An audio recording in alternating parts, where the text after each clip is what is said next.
Hello, Louise. I have to sneeze.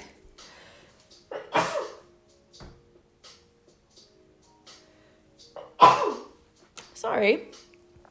How are you?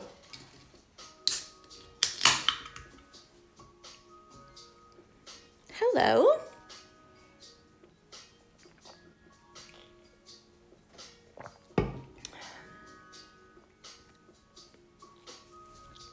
Alrighty then, I'm going to get started. So today we're going to do the woven wagon wheel rose. Louise says, bless you. Thank you. She says, I'm good, thanks. How are you? I'm good, you know. Actually, last night, I got this weird itch to just clean everything. And it started with one thing, and then I was just like, oh my God, I need to clean everything. So that's what I did. Hi, Meg. I cleaned the corner cabinet that always accumulates a bunch of shit. And then I cleaned the bookshelf off and dusted. And then I swept all of the living room. I moved the sofas and everything. And then I cleaned out all of the puzzles and the games and stuff. Then I did the bathroom upstairs. Then I did the bathroom downstairs. I did all the windowsills and all the window ledges. Like bleached all the toilets. Like, don't ask me why, but do you know when you see something and you're like, I have to clean that, but then because you've cleaned that, it makes you see all the other things that also need to be cleaned, and you're like, oh, for fuck's sake, I just have to do everything.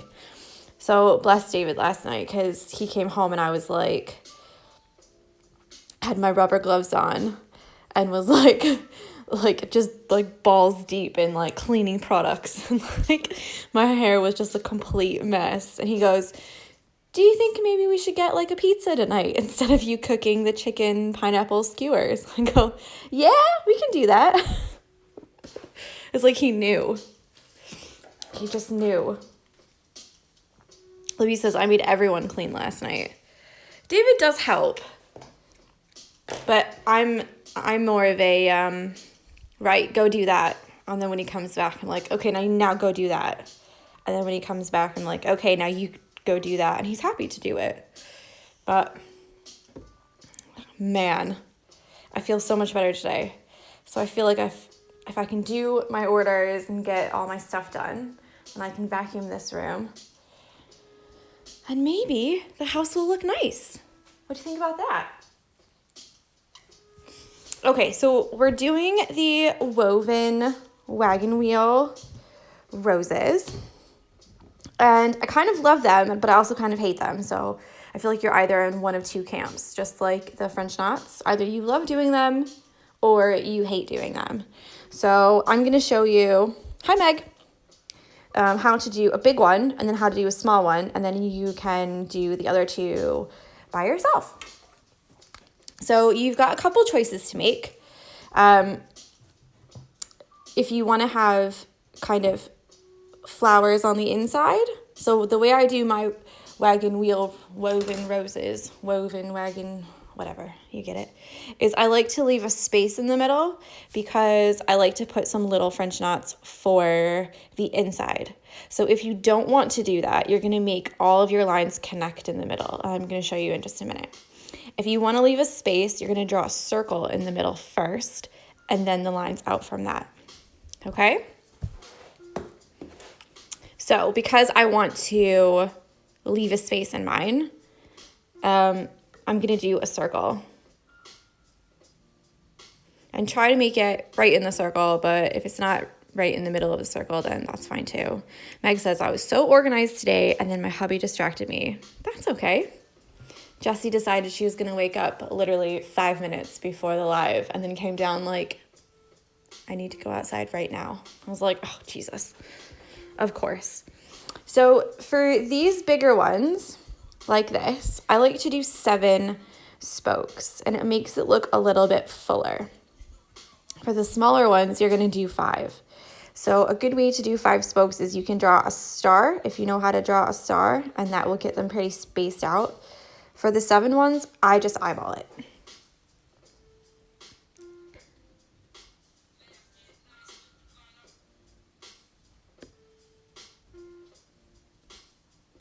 then you can adjust them as you go around.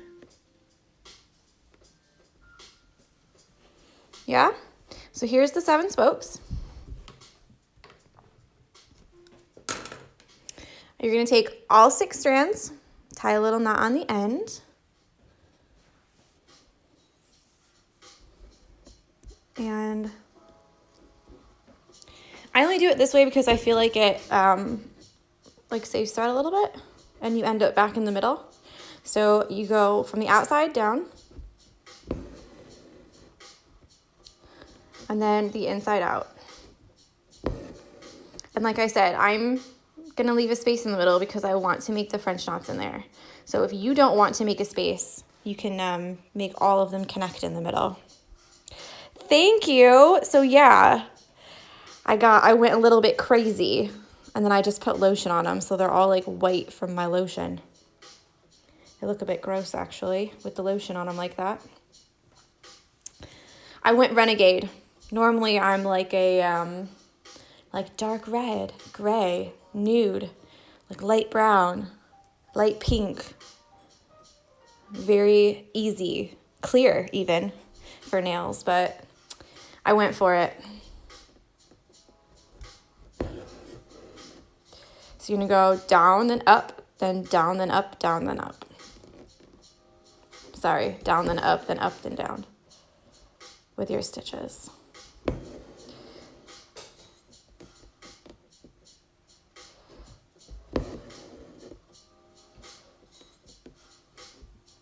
And what we're doing with these spokes is we're going to be weaving on top of the fabric. So the only time you're going to go down is right now, at the very beginning, and then at the very end if you want to do it the way I'm going to show you.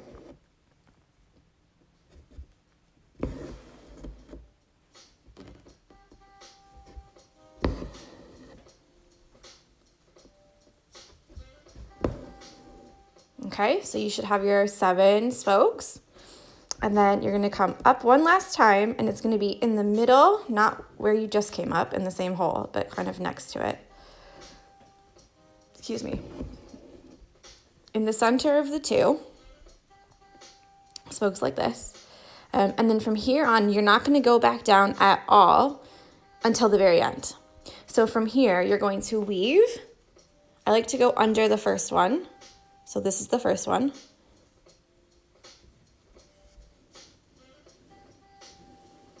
Pull it through so it looks like that. And then from here on out, you're gonna go under, over, under, over, under, over, under, over. And you have to have an odd number of spokes. So if you had 4, it wouldn't work because you would always be going under the same ones and you would always be going over the same ones. So you want to have an odd number. So if you have a really big flower like this one, you could do 9, you could do 11, you could do 13, but you cannot do 12. You cannot do 10. It doesn't work. It doesn't work with those ones. So you must have an odd number. And this is what I mean by people either love it or hate it. So when you have not so many string, not so much thread on your, I've already messed it up. When you have not so many done, these ones are bigger, and therefore you can do 2 or 3 at a time if you can go around that way. I was talking, I wasn't even looking at my own thing. So obviously I went under this one, over this one, under this one. Tori. And you're just gonna keep, I hate doing these on the thread stand, I'm not gonna lie, on the stand. So because we have an odd number, this next one will go over, yeah, and it will cover it up and it will make it continuously being a flower.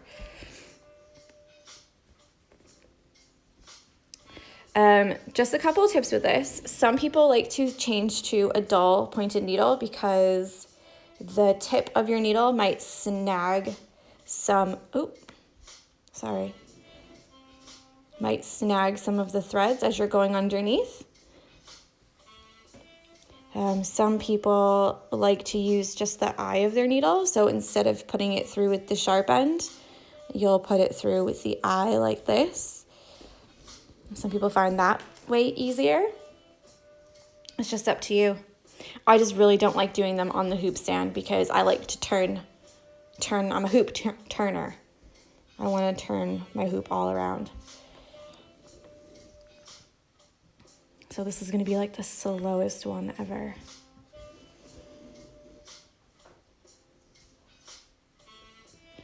And you want to pull them, but don't pull them too tight or else you'll pull the spokes. You want them to be kind of light and fluffy.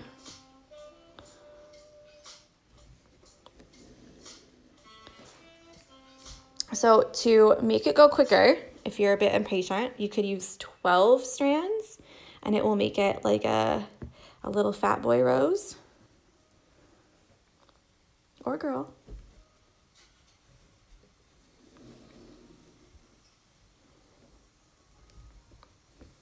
If it's really small, you can use 3 strands. 3 strands just tends to take forever, but you'll have like a finer look to it. So it's just up to you how you want it to look.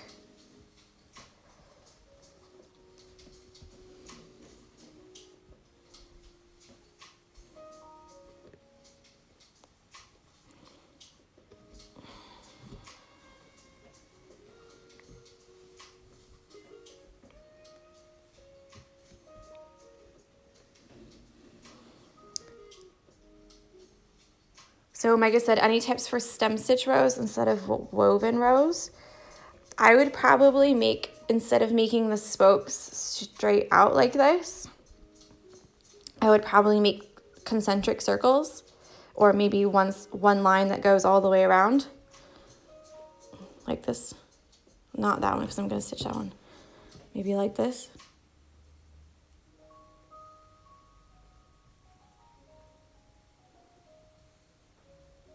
Do you know what I mean? So that you can follow around and around and around. You can also make the spokes anyways and use them as your kind of guide if you wanted. I always do some stitches around the outside of my roses to kind of finish it off and to hide any spokes that might stick out.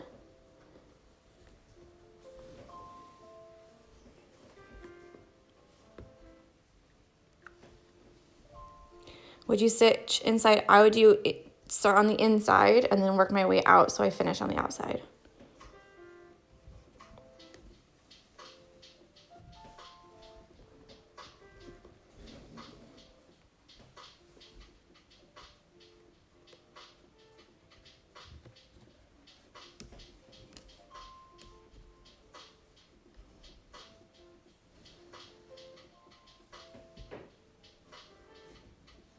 You're welcome, Meg.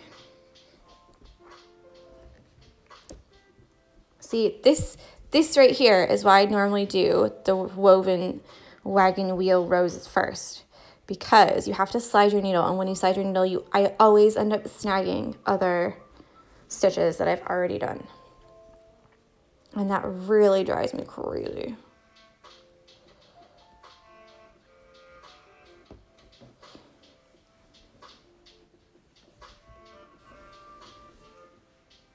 So normally, I would do this first.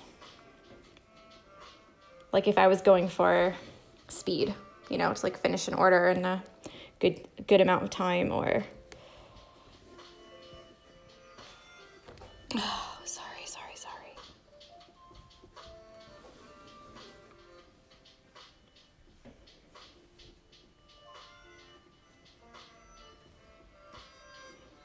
So awkward and slow on the hoop stand.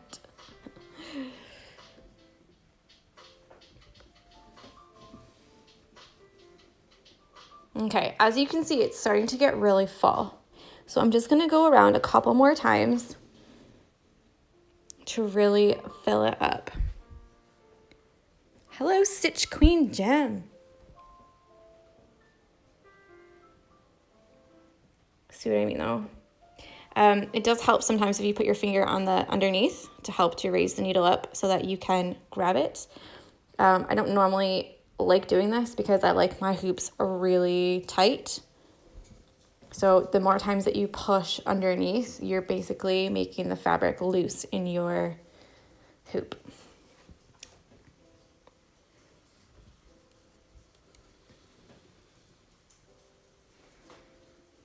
Okay, under.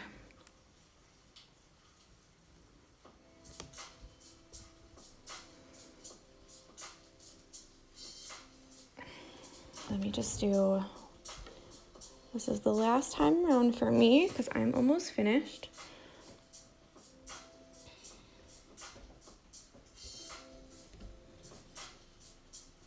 Okay, so at the end, I'll often do a stem stitch around the edges.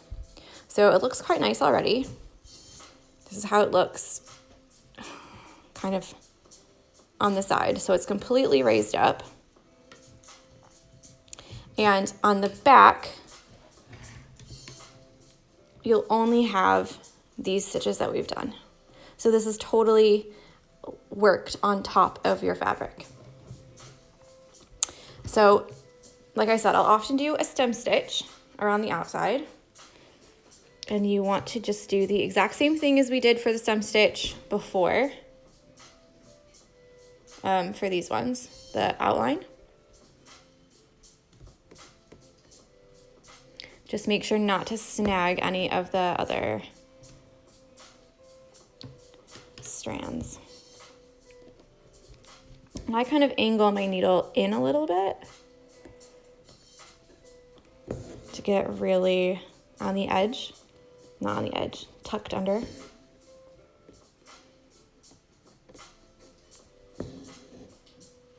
Again, you do not have to do this if you're happy with your roses how they are, then you do not have to add it. I find sometimes if some of the spokes are kind of wider than the other ones, so maybe I didn't make each spoke exactly the same length, then sometimes this kind of helps to hide it a little bit.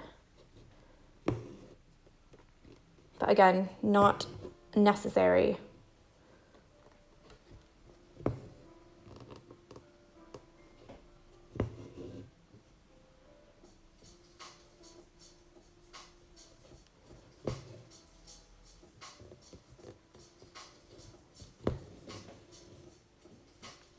And then the very last one, I'm just going to tuck.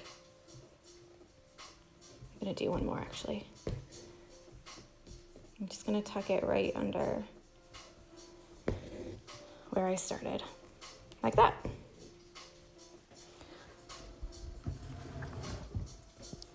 Okay, let me zoom out.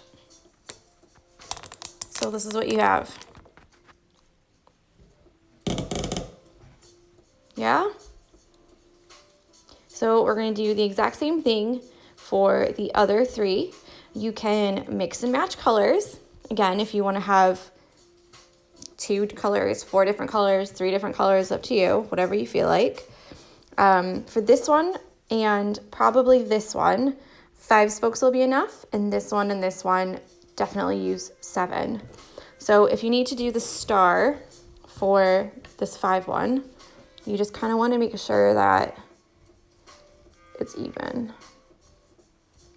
And obviously, if you want to leave a space, make a circle in the middle, because I'm going to add French knots in the middle of mine. So what this would look like, let me just knot it real quick. So here's the back with the stem stitch around.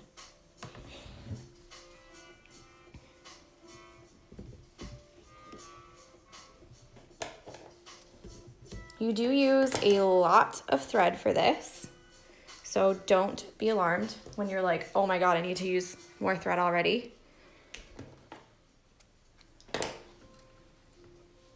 And if you do run out of thread in the middle, then just put it back down, put your needle back down, through the fabric, do a little knot very carefully because again, it's all on top of the fabric. So if you pull from behind, it's going to tighten all of these threads up. So this is not a stitch for like wearable clothing, tote bags, pencil cases, like dish towels, anything like that, because it's all worked on top. So even if I like snagged it with my nail or snagged it with my needle, all of these threads are very easy to come up. So what you can do is just kind of, if you have one that's kind of like this one here, it's like humped up a bit, you can use your needle to like push it down. Or if you like them more fluffy, you can always use your needle to pull some strings out and make them a bit more fluffy. It's up to you. So real quick, I'm going to show you this star one for 5.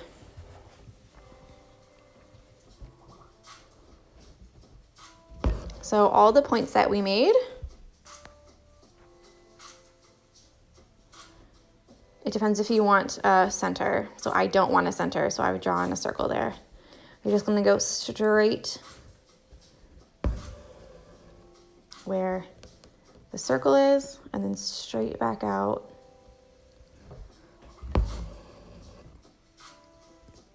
For the tip.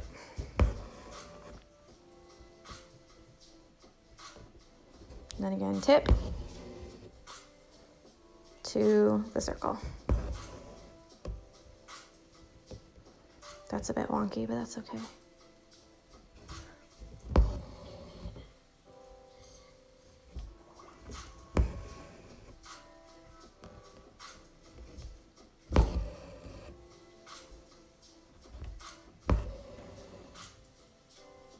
Yeah. And then you'll come up again and then continue with the sliding underneath all the way around. So I'm definitely going to take this off to finish these because this is going to be such a pain and you're not going to be able to see it. Because also you don't want to snag any of these. So difficult.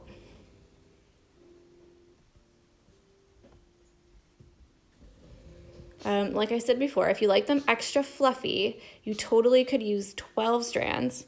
So doubling it like this and going around with 12 instead of 6, it makes it go faster and it makes them a bit more boisterous, if that makes sense. So yeah, any questions about the roses? Because like I said, this is going to take me forever to do this.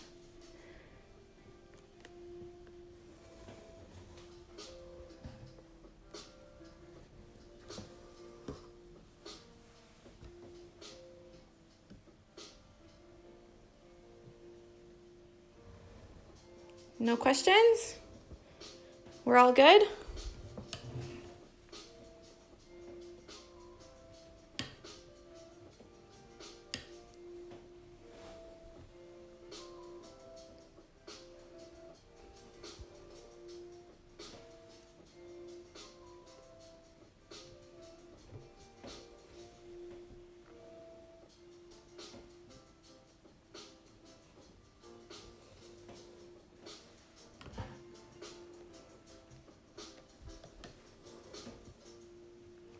Okay, so I will finish these on my own.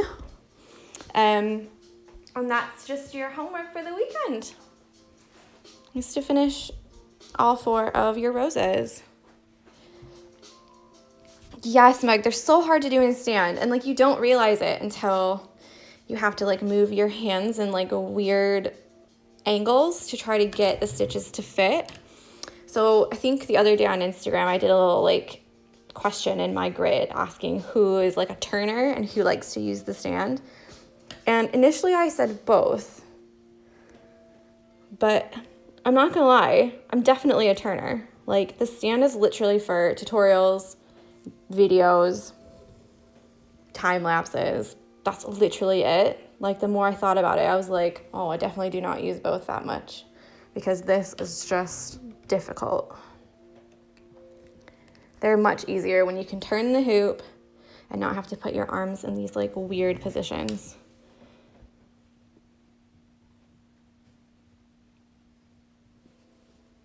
I think it's harder too because obviously I didn't want to do these first, but you don't want to do them last either.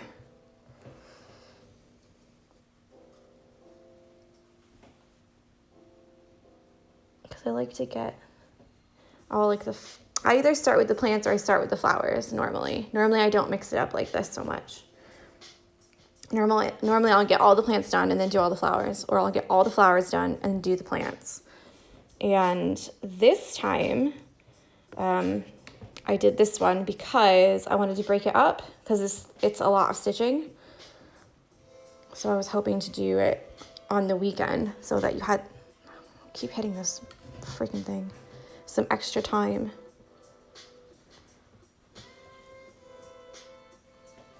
Okay, I'm giving up. Sauce, guys. But this is what we have so far. I'll take it out because I need to take it out anyways to finish these. So this is what we've got. Obviously, I still have a couple more things to do, like these 2.5 purple flowers. And then I'll finish this one and this one before. And then this morning I also added some straight stitches in each of my detached chain stitches. So yeah, what do we think? The end of week 2.